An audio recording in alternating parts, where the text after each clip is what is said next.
We all know it's been a difficult few years in Oregon with the pandemic, wildfires, heat events, other disasters. And while state and federal aid has helped many cushion those blows, some of our most vulnerable community members, well, they have been historically excluded from relief based on their immigration status. Some 50,000 immigrants from Eastern Europe live in Portland, Oregon.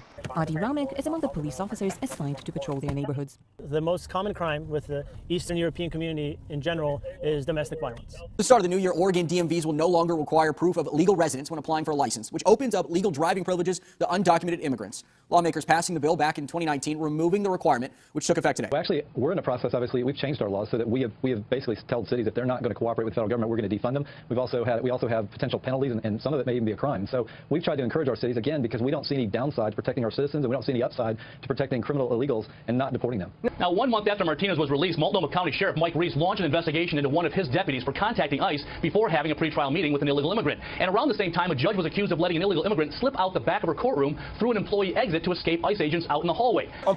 We are having a bad time. The people who work inside don't respect us. There is no food, nowhere to sleep, and we are having a bad time. Toto Capitan is from Angola. He speaks French and says the protest started as word spread the shelter was shutting down.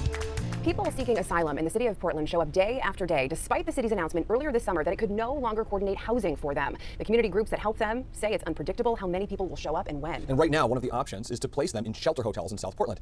With more than 42,000 immigrants getting assistance from this relief fund, to date, the network of community-based organizations has distributed more than $134 million in aid to Oregonians in need.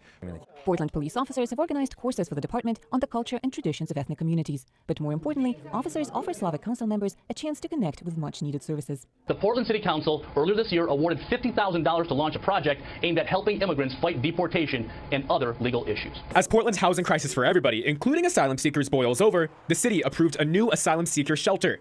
There's just one problem. That right now is slated for single asylum seekers. According to Amnesty International, people seeking asylum are waiting for the federal government to grant them refugee status. Right now, those people are able to shelter in hotels in South Portland. But that changes in 2023. There are many different bureaus within the city of Portland, and there are many different service providers in the community. And what ends up happening, I think, at a very base level, people who are new to this country may not be sure how to access services or even access government.